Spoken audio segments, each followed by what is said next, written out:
how to be interviewed. If a local newspaper or TV person comes to different houses of worship, he goes to a temple, what sort of person is going to answer that? You know, they're not even trained. So we do not have the skills of representation. I see.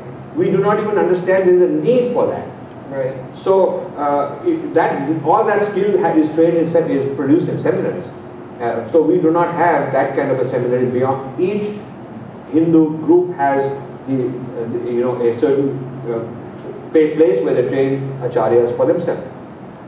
So they train acharyas who teach that particular syllabus of their group, and that's it.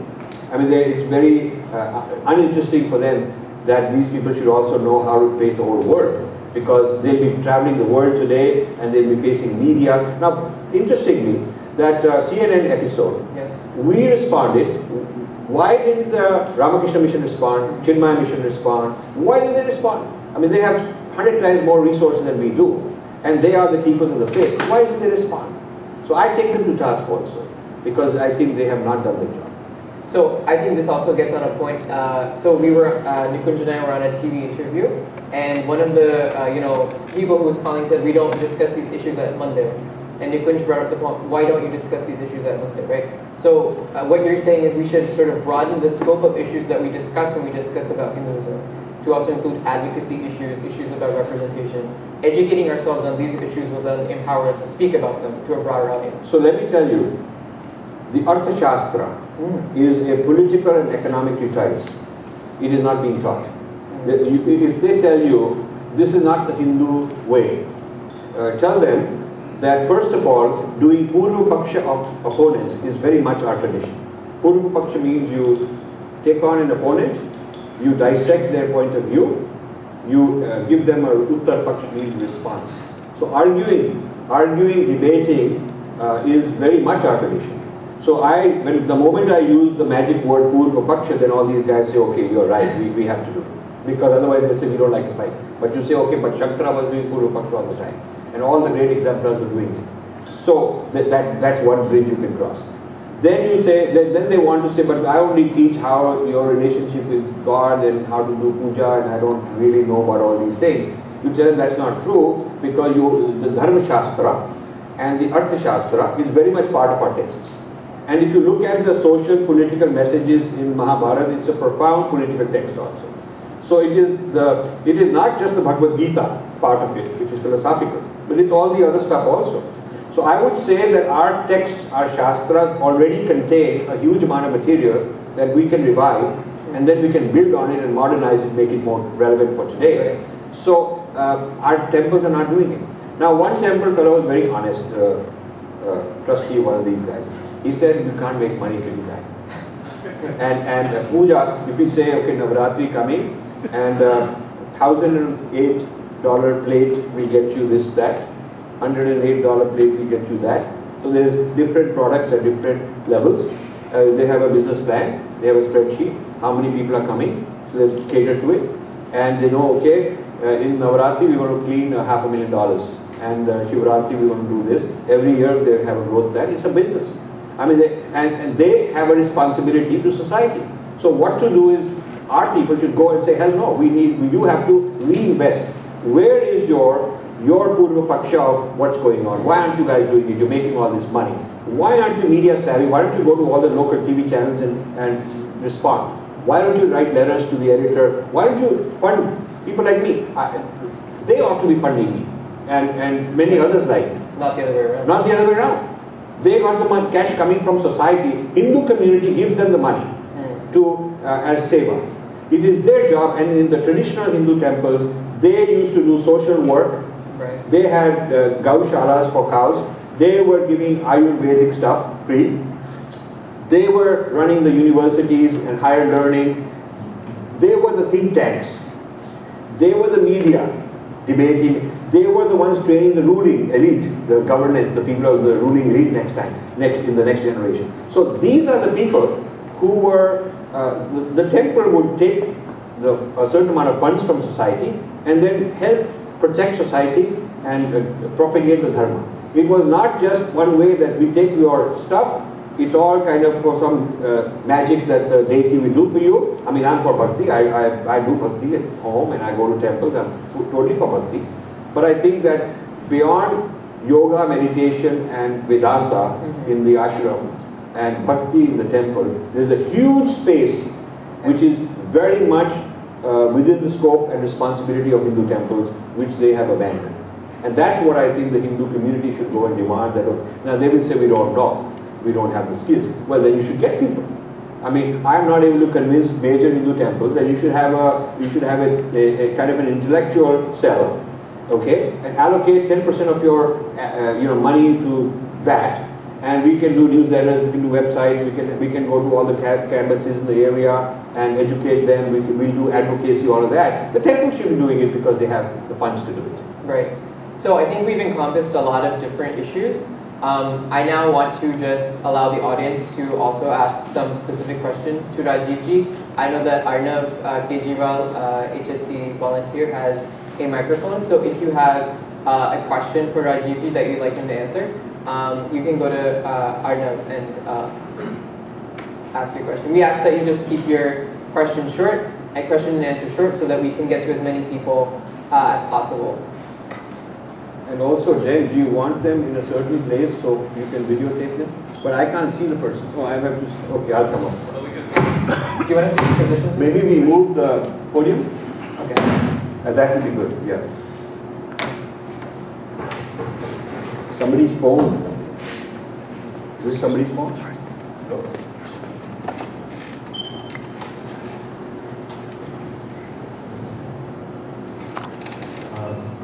Ravi, let's go first shot. Namaste, Rajivji. So, you gave a pretty thorough and kind of very in-depth view on academia and the settings in which Hinduism is portrayed either authentically or with a lot of bias or just ignorance. One of the effects, obviously, is that CNN believed the first pilot episode, which I think shocked pretty much every Hindu that watched it. And we're now just looking at it and we're seeing a lot of factual errors and just a lot of bias. So for example, in the second episode where he does that doomsday cult, he doesn't really connect it to Christianity, and he basically says it's a sect and it's kind of separate, doesn't really represent the whole. But in the first episode, obviously, it's a completely different representation where he maybe puts a little bit of effort to differentiate it from Hinduism, but it's really shown as pretty, pretty in line with all those tropes and all the stereotypes of Hinduism. So can you give another example of how what happens in academia filters down into other areas of life, maybe like popular media or other impactful areas, whether it's economically or in other ways? Do you have some other examples that we can really understand, like that this is a serious issue that affects Hindus? Well, I would say policy making, government policy making. The United States policy making is influenced. United Nations, European Union, all these international bodies have organizations that look for human rights and things of that sort. And India is always on the scanner. India is always red flagged as a big violator of human rights. And if you read these reports on India's human rights violations, you will see how one-sided they are, how erroneous they are. I used to do an annual response and annual critique to every human rights report, 15 years ago. But I just don't have the bandwidth to continue with that. So I stopped. Nobody is really responding, taking them on. So that's, when you look at who are the people who write these reports, they are not directly the professors, but the professors have trained students who have gone into these think tanks, who have gone into the human rights organizations and NGOs, and they are the ones who have taken this ideology that they learned in class with them and turned it into policy advice. So you will find a lot of policy advice on this caste discrimination and allegations about Hindus doing things to Muslims and Christians and stuff like that. You will not find allegations against Christians by many of these government related reports. So that's another example of a very important space. I would say the education system, the school textbooks are not written by people who are just class teachers. They are either written by college professors or under the advice of college professors. Certainly the standards are set by them. The different states, New Jersey State, California State, New York State, the people who define the standards are usually filled with academic type people, and from prestigious places, and they are developing the frame, the lens through which the curriculum has to be developed, the type of topics that have to be there. I don't think there's any segment of society which is not affected by how you are perceived as a Hindu.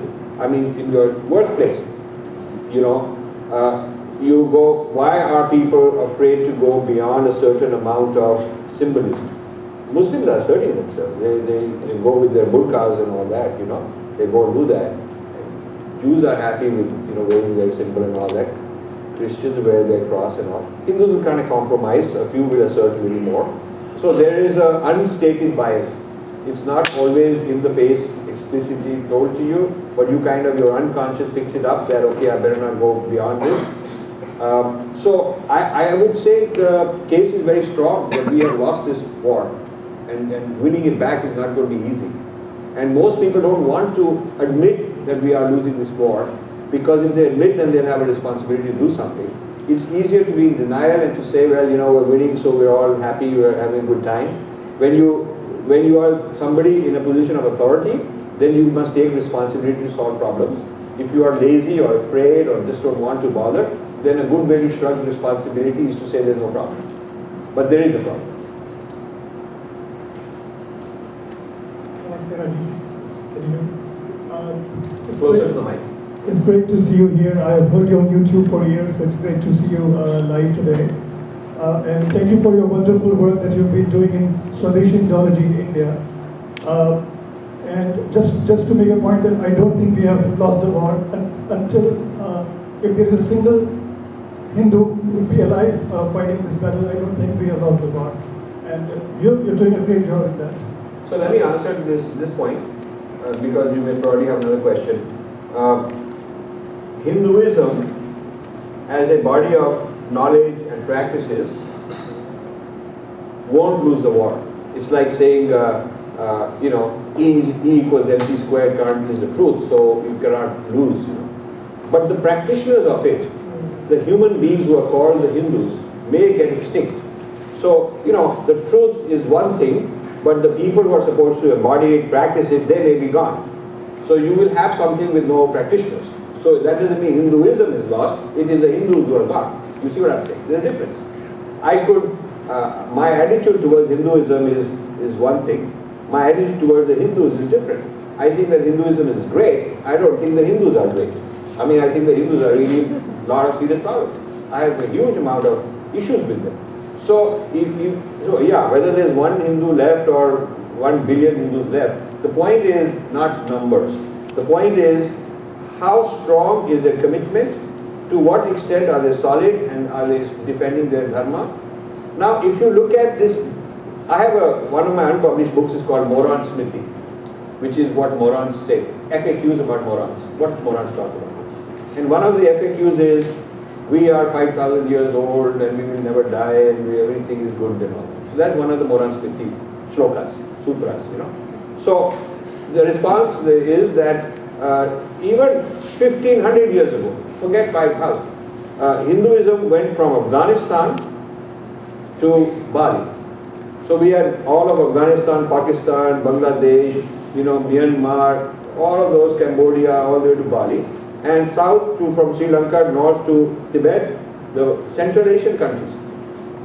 So this land is 5 times current India. Okay, 5 times. Now you go to anybody and say, okay, your business has shrunk 80%, is 20% left. Why are you worrying? As long as $1 coming to you. There was one moron who's a very big billionaire. I won't name him. He was in charge of VHP International, flying around with his private jet all the time. So he was standing there giving this kind of talk, So I said, what if your CFO comes to you and says, sir, we are not bankrupt, you are still eating your dal and your AC is working and your car is there and everything, your life is good, but we have lost 80% market share and our revenue is down 80%, but we are not out of business, we are not bankrupt yet. What will you think? So apply the same criteria of success. Why do Hindus have such a poor and low standard of expectation that as long as one Hindu is there, we're doing okay? I think that's not good. That's not good enough.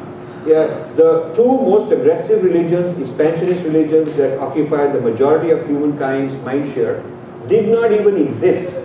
Christianity is 1600 years old. People think it's 2000, but actually Emperor Constantine in the 4th century created Christianity. Okay, he's the person who actually compiled the New Testament, started this whole thing. Previous to that, it was a few people, not very organized kind of stuff for the first 300 years or so. So 1600 years ago, these religions weren't born, Christianity and Islam, and now they've taken over the majority of the world. And we, if you include Buddhism also, then the territory would include China, Japan, Mongolia, and all of those places, Korea. So we occupied all of Asia at one time. So we are, according to that criteria, we're like less than 10% left. And even the portion that is now left is at risk. Even parts of India are at risk. Even within our own place, we cannot fully enjoy the benefits of being practicing Hindus. Kashmir is the land of Shiva, but it's gone. It's occupied by other people. It's gone.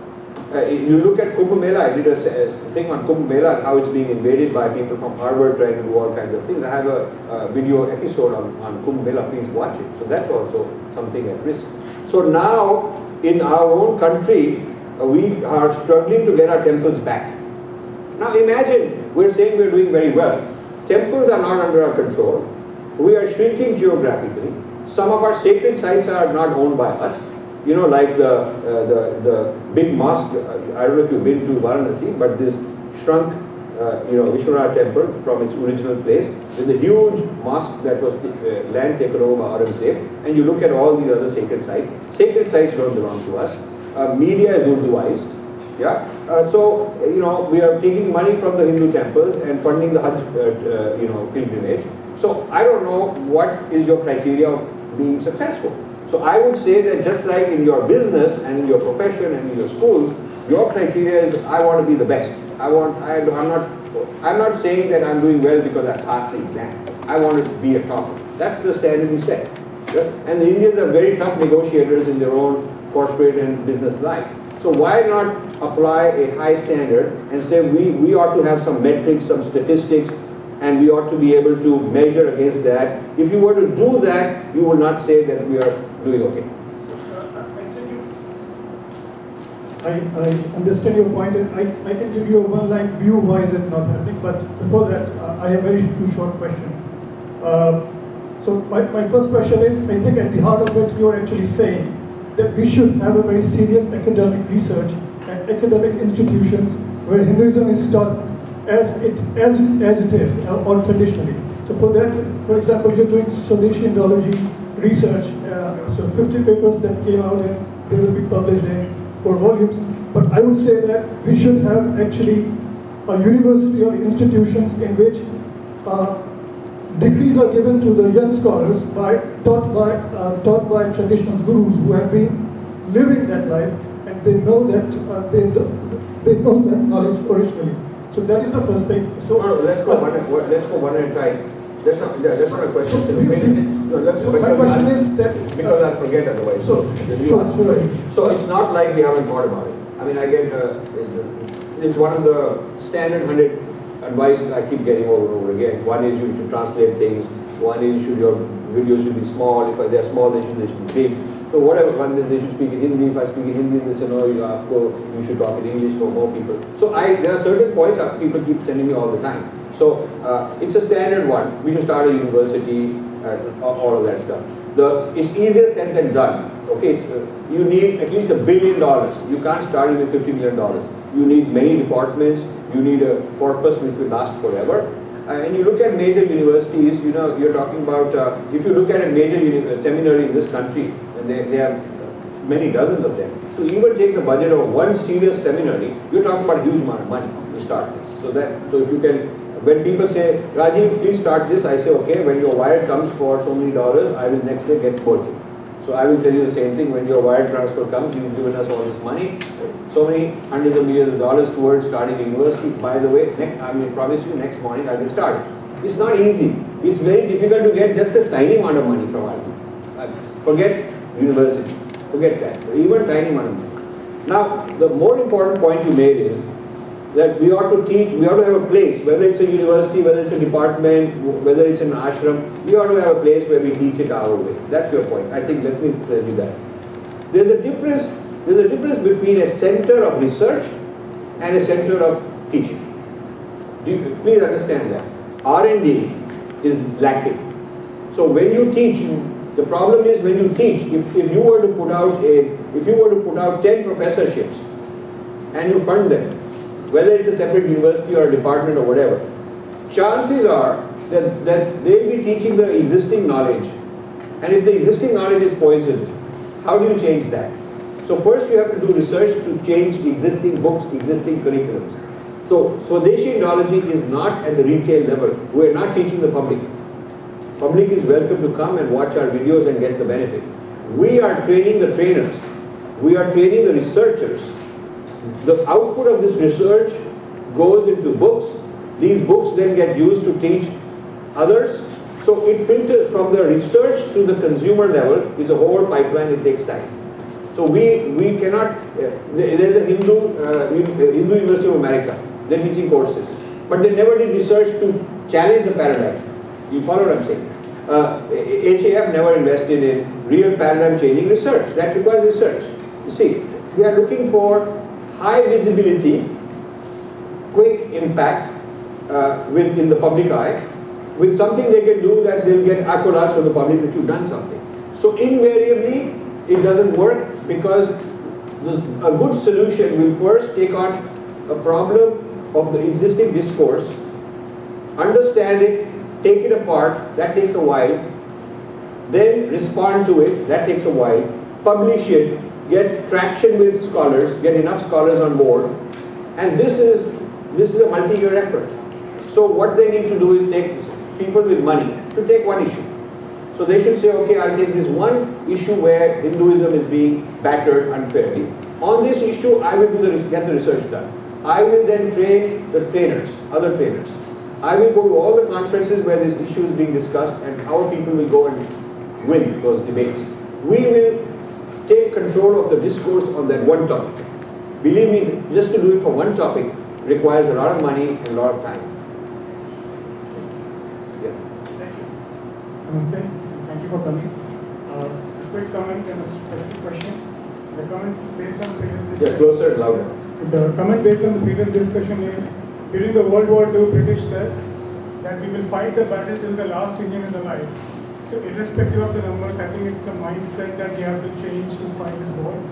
And my question is, during the invasion, including the Mughals and the British, did our traditional scholars do Puru Paksha? No, this is my problem.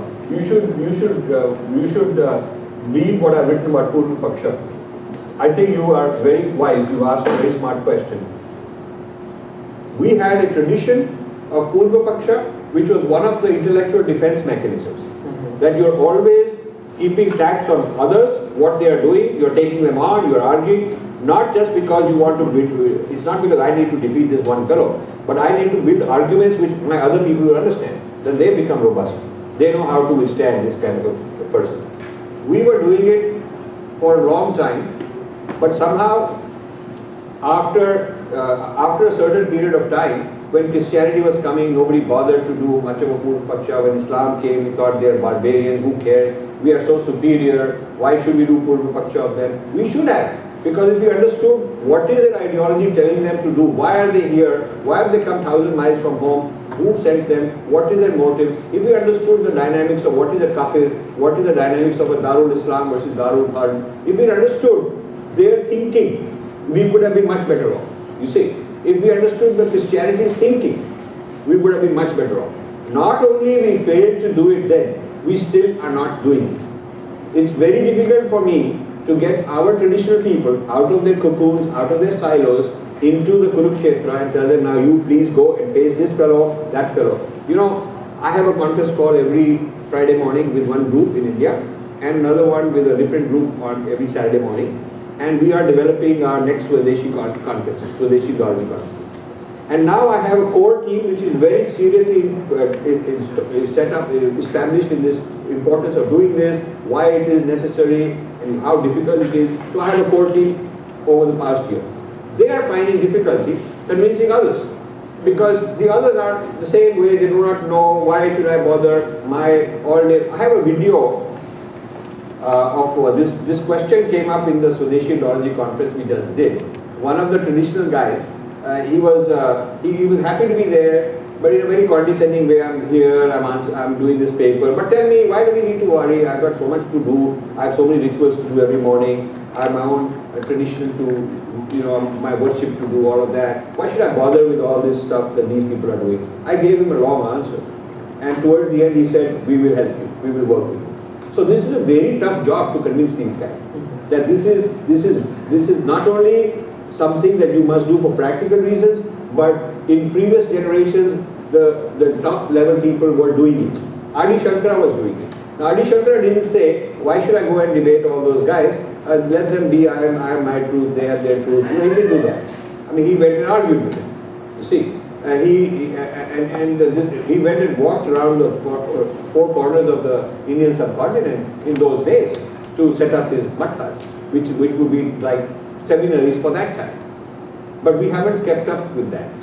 So one of the most important problems that he's picked on is lack of purva-paksha. Right. Vigilance about others, responding to others, being concerned about other points of view, and intellectually debating.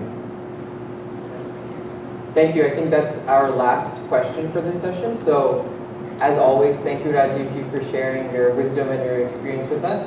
We love having you at HSC Forum, and we look forward to hearing more from you. Good, and thank you. Parth is a wonderful person to talk to because he always provokes and gets good things out, and I really enjoy this, and we should continue. So just want to tell you, we've started a kind of a TV channel on Facebook, Right. and I want to turn it into a weekly episode, some kind of dharma-related investigative report. And one was, we did this interview with you guys, a Goriya interview. I did one. Now we're getting huge traction. I just 2 days ago did one with Madhu Kishwar on some fight she's had with Muslims in Kashmir, and what, we're giving you a webinar tutorial in a very user-friendly way. And it's 45 minutes to an hour. Please go and watch that. So in the last 2 days, we got over 150,000 views for that episode. And we are going to keep doing this. Those who are interested in helping can volunteer, can become interns, and help us with research. We are researching many